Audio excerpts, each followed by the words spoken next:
아픈 기억이더라고요. 사람들이 이걸 몰랐으면 좋겠는 기억. 누구 말마다 나 묻지도 따지지도 않고 나한테 꼬마야 너 시다 해봤니? 그래서 내가 그 자리에서 네 그럴 거야. 아버지가 여자는 공부를 하면 안 된다는 거예요. 노동조합을 떠나려고 하니까 막 눈물이 날 정도로 이게 그렇더라고요. 그 남자 만나갖고 결혼 못합니다 라고 선언을 하고 파토를 내.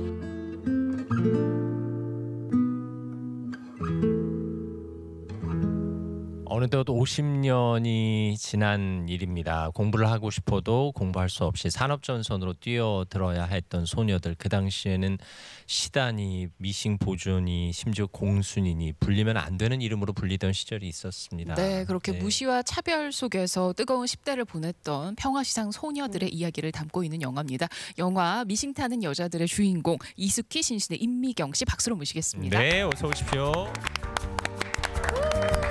어서 오세요.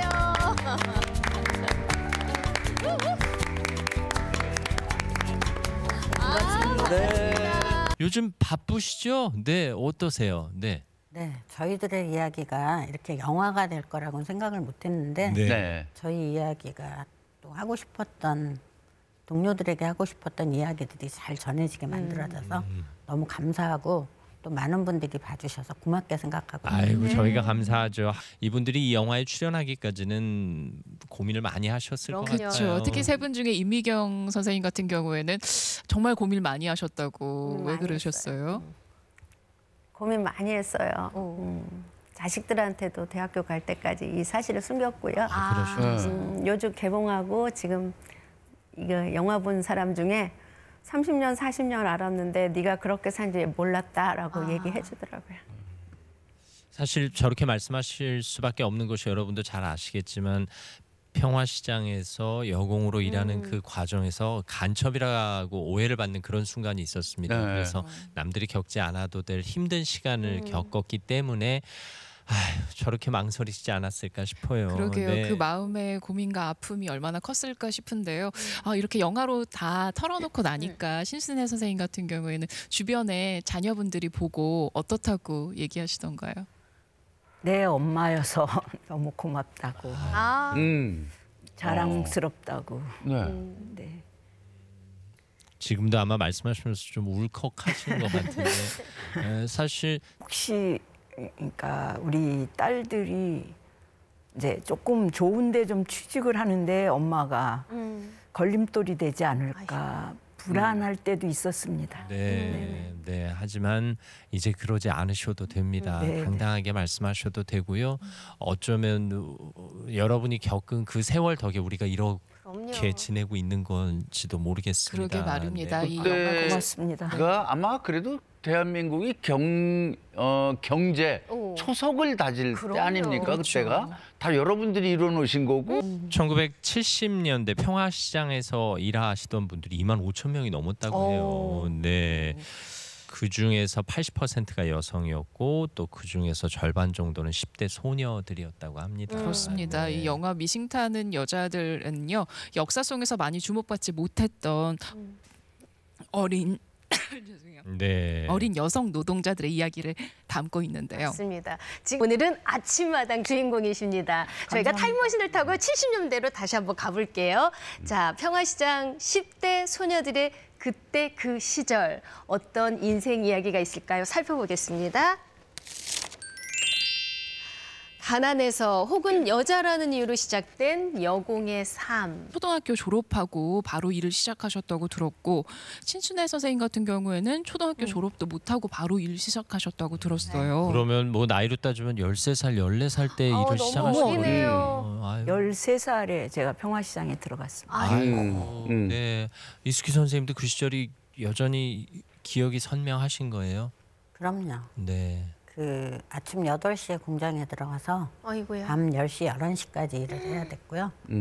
추석이나 구정에는 이제 옷이 잘 팔린다는 이유로 뭐 한 2주간씩 집에 못 가고 밤새. 하루에 서너 시간 재우고 일을 시켰기 때문에 일을 하다 보면 미싱에다 손을 박는 사람도 있고 또 시다들은 가위로 졸면서 하니까 잘리기 이렇게 손을 자르기도 하고 저도 아직 흉터가 남아 있거든요. 그 나이에 그런 일을 하셨어야 했으면 집안 형편이 여의치 않으셨던 예. 거군요.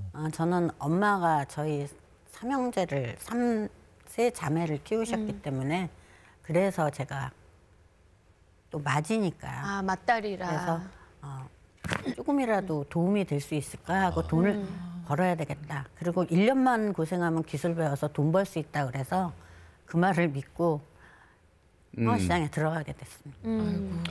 신순애 선생님도 소녀가장 역할을 그때부터 하셨다고요. 아까 제 기억으로 아버님이 건강하셨던 모습을 제가 한 번도 못 봤고요. 편찮으셨구나. 저희 또 공교롭게 저희 오빠 셋이 있는데 오빠들은 또 남북 전쟁으로 인해서 또 다치셔서 그 당시에는 뭐 보상이나 이런 게 없었잖아요. 네. 그래서 그러니까 그걸 다 책임지는 사람이 엄마여서 아이고.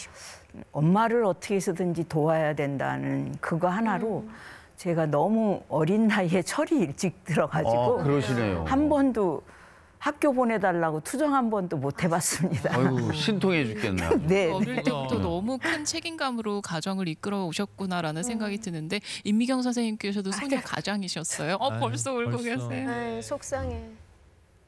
아니 저는 가장은 아니에요. 왜냐면 딸이 7에 아들이 하나 있었으니까. 근데 제가 막내딸이에요. 막내딸이다 보니까 이제 그때는 여자가 공부를 하는 게 별로 네. 모든 분들이 별로라고 생각을 했었나 봐요.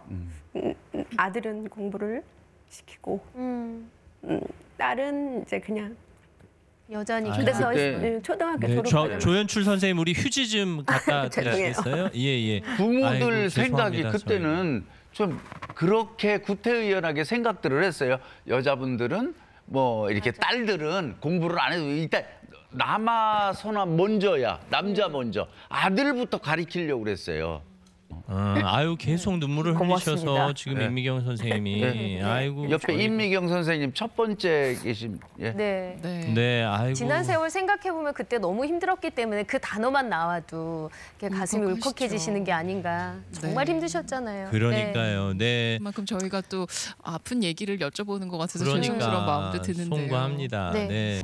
아유 계속 눈물을 흘리셔서 고맙습니다. 지금 네. 임미경 선생님이 네. 아이고 옆에 저희- 임미경 선생님 첫 번째 계신 예. 네. 네. 네, 아이고 지난 세월 생각해 보면 그때 너무 힘들었기 때문에 그 단어만 나와도 이렇게 가슴이 울컥하시죠. 울컥해지시는 게 아닌가. 정말 네. 힘드셨잖아요. 그러니까요. 네. 그만큼 저희가 또 아픈 얘기를 여쭤보는 것 같아서 그러니까 죄송스러운 마음도 드는데요. 송구합니다. 네. 네. 자, 그럼 또 10대 소녀였던 그 시절 어떤 일들이 있었을까요? 아이고야. 하루 15시간 이상의 노동 그리고 인간 이하의 대우를 받던 시절이 있었습니다. 어떻게 아이고. 15시간을 일을 할 수가 있어요. 잠자는 시간 빼고서는 정말 계속 일을 하셨던 거잖아요. 더욱이 성인도 아니고 10대 그러니까. 소녀들인데요. 그쵸. 네. 아이고 신순애 선생님 뭐 네, 제가 아침 8시에 출근하면 당시는 통행 금지가 있었거든요. 네. 그래서 성남 사는 친구들은 10시 반에 퇴근하고 네. 그 저같이 이렇게 중량교, 홍은동 그 정도 창동 그런 정도 사는 친구들은 네. 11시에서 11시 20분에 끝내고 이제 창신동, 장춘동에 사는 분들은 뭐 11시 40분까지 일을 하고 그래서 집이 그 당시에 사장님들이 우선 집이 어디냐고 물어봐요. 가까워요. 제일 가까운 사장들은 가까운 거를 좋아했고 그래서 저희들은 또 약간 머리를 쓴다고 처음에 물어보면 성남 산다고 그래가지고 10시 반에 퇴근해서 가다가 네. 뽀록 나서 아이고, 걸려오구나. 네. 그런 적도 있었습니다. 집 가까이 사는 게 죄네요, 죄. 앞서도 말씀하셨습니다만 뭐 명절 때는 보름씩 짐 싸갖고 들어가서 거기서 잠을 자면서 일을 하셨던 거예요. 그러니까 뭐 잠자는 곳이 따로 있는 게 아니고요.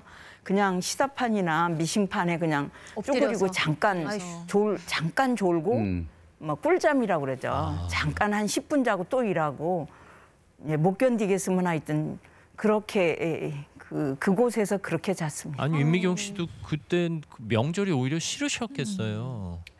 그때는 옷이 정말 명절 때는 더 잘 팔렸어요. 그렇죠. 설빔으로. 네, 그래서 설이나 뭐 추석 이럴 때는 한 15일씩은 그냥 밤일은 기본으로 했어요. 기본으로. 그러니까 너무 졸려가지고 이 영화를 보시면 아시겠지만 탈출도 했어요. 탈출. 결국은 뭐 공장으로 돌아왔지만 탈출하고 남산에 바깥바람을 쐬러 가셨다. 잠을 자고 싶어서 갔어요. 그때는. 그러니까 맘 놓고 다만 1시간이라도 자고 싶어서. 그러니까 잠을 안 재우다시피 하고 밤새 일을 시킨 거군요. 그때는 또 타이밍이라는 약이 있었어요. 각성제를 먹고. 네네. 그거 이제 사장들이 많이 사다가 놓고. 아유. 그 어린 10대 때 소녀들. 그 어릴 땐 진짜 가만히 있어도 얼마나 졸릴 때예요. 근데 그러니까 미경이는 용기 있어서 탈출이라도 한번 해보는데 저는 또 약간 순종파거든요. 시키면 시키는 대로 일하는 거여서 네. 단 한 번도 꼼짝 못하고 일을 했습니다. 이숙희 선생님 이 정도면 사고도 나고 그쵸, 뭐 계속 그랬겠는데요. 졸린데. 그래서 아까 말씀드렸듯이 미싱하는 사람들은 미싱에 손을 박히기도 하고 근데 그런 경우가 생겨도 그냥 미싱기름에다가 손을 넣었다 빼고 바로 일을 하고 그러니까 치료 같은 건 아예 생각도 못하던 때였고요. 시다들은 뜨거운 다리미질을 하다가 그거를 자기 손등에다 쳐 올리기도 하고 이런 일들이 많이 있었습니다. 그만두시지 못했던 이유가 있으셨죠? 작지만 월급을 타서 갖다 줘야 쌀도 사고 연탄도 집에. 사거든요. 그렇죠. 당장 굶는데 한 푼을 벌어야지. 지금은 일요일이면 쉬잖아요. 그때는 일요일이라는 그런 개념이 별로 없고 맞아요. 뭐 생리 월차 이런 거 감히 상상도 못하는 그렇죠. 때였어요. 그런 게 있다는 것 자체도 생각을 모르고. 못했고요. 저희가 어리기도 했지만 그리고 당연히 거기는 그러는 곳이라는 그치, 너무 거의 어려서. 체념이라든가 이런 느낌을 가지고 저희가 살았기 때문에 아무 생각을 할 수가 없었어요. 맞아요. 극한의 고통을 참을 수 있었던 힘은 바로 가족입니다. 그렇죠. 왜 아니겠습니까? 그렇게 어렵고 힘든 상황 다 참아서도 월급 타서 가족들 먹이고 형제들 입히고 그런 아주 든든한 이제 누이셨죠. 저의 경우는 그러니까 제가 첫 번째 사회로부터 이거는 불평등하다는 느낌을 받은 게 뭐였냐면 네.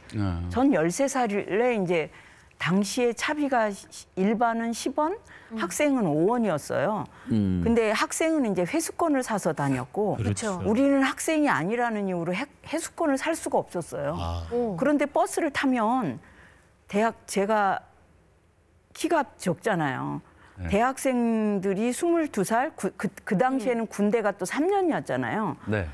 대학생들이 22, 23살짜리들이 회수권을 내고 다니는데 저는 13살인데 네. 그 10원을 내고 다니는데 당시 제가 이거는 너무 불평등하다.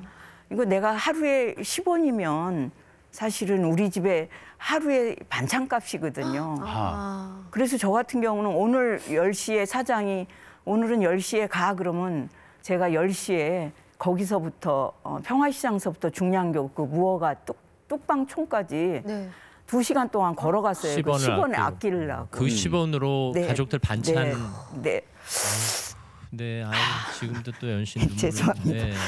또 그때 처음으로 제가 아마 동생에게 돈가스라는 걸 사줬나 봐요. 근데 저 기억을 못 하고 있었는데 동생이 만나서 이야기를 하다 보니까 언니가 그때 그래서 자기가 처음으로 먹어봤고 굉장히 자기한테 힘이 되었다고 얘기를 해주니까 제가 내가 이런 것 때문에 했구나 이런 거를 생각할 수 있었어요. 나는 못 먹어도 나는 못 입어도 동생들만큼은 또 엄마 아빠만큼은 제대로 드시게 하고 싶었던 마음이 아니었을까 싶네요. 말 그대로 정말 소녀 가장들이셨는데요. 영화에 보면 그 노동 교실이라는 곳에 이야기가 많이 나오더라고요. 일 끝나고 나면 공부 가르쳐주고 했던 그런 곳인 거죠.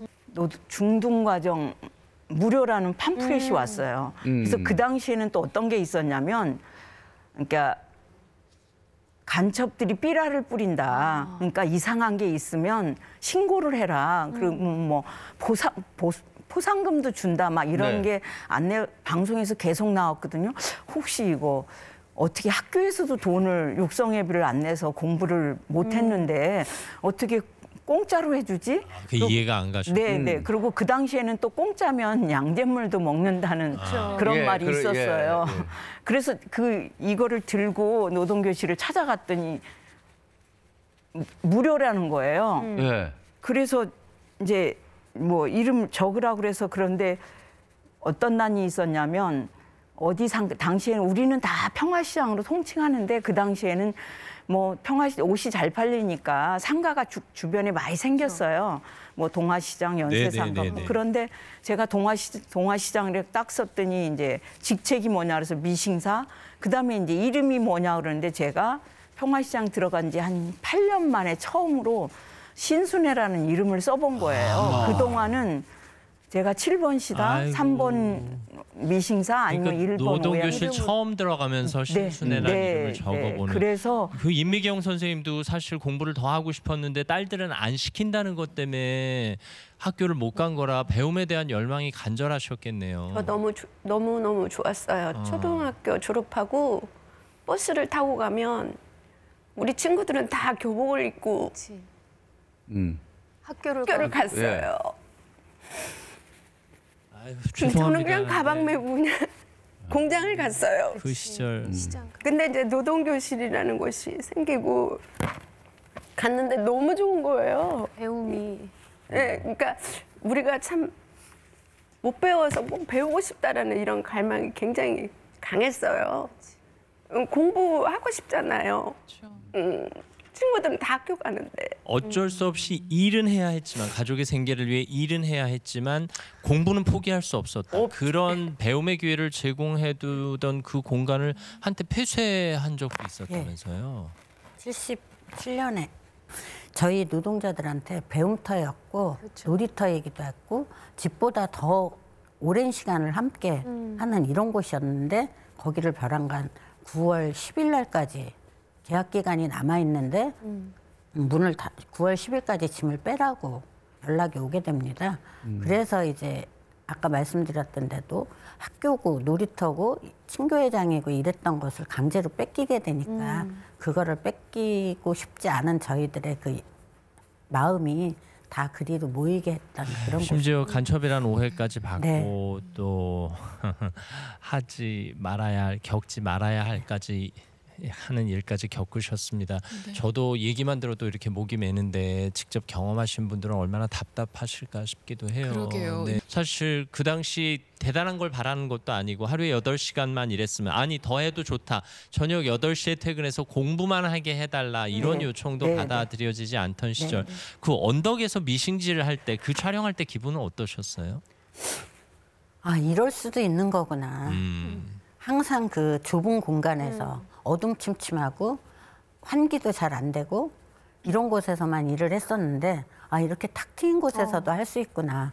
또 다락이 없는 곳에서도 이렇게 마음껏 몸을 피면서 일을 할 수도 있었구나. 아픈 기억이고 힘든 이야기일 텐데 영화를 통해서도 그렇고 저희 아침마당을 통해서도 그렇고 그 이야기를 하고 하기로 마음먹는 또 특별한 이유가 있다고 네, 들었습니다. 뭐. 어떤 점일까요? 제가 영화를 찍은 그 이유기도 한데요.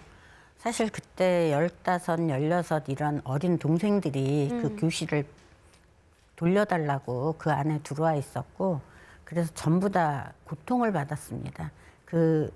저는 그때 20대였으니까 괜찮았는데 10대 그 어린아이들도 다 같이 끌려가서 폭행도 당하고 또 구류도 살리고 그리고 집에까지 가서 평화시장에 내보내지 말라고 부모님들까지 협박을 받게 했어요. 그 함께 고생했던 예. 동료들을 만나고 예. 싶으신 거군요. 그래서 그들을 만날 수 있는 계기가 뭐가 있을까.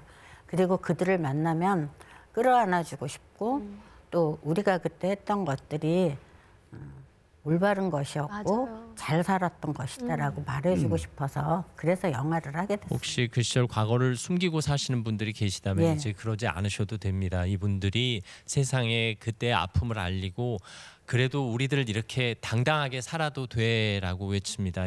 그때 10대 소녀였던 자신에게 어떤 말을 해주고 싶으세요? 정말 여지껏도 잘 살았고 그때도 잘 살았고 지금도 열심히 살고 있고 그렇게 그래서 힘도 내고 용기도 내고 그랬으면 좋겠고요. 또 그날 이후로 그 못 만난 친구들 되게 많아요. 아침마당은 시청률도 많다고 하니까 네, 그래요. 이걸 보면 아마 생각나서 찾아오지 않을까. 네. 만날 수 있지 않을까. 제가 19살 때 이제 전태일 씨가 사실은 죽은 줄도 몰랐어요. 네. 근데 공장장이 깡패가 죽었으니까 거기 가지 말라고 그래서 그 당시는 또 연탄가스로 죽는 사람들이 많았어요. 네. 네. 그래서 그냥 그런 사람이 한 사람으로 알았는데 노동교실 딱 가서 알았어요. 그래서 그때 전태일 씨가 제가 있었으면 죽지 않았을 건데 하는 자괴감, 미안함.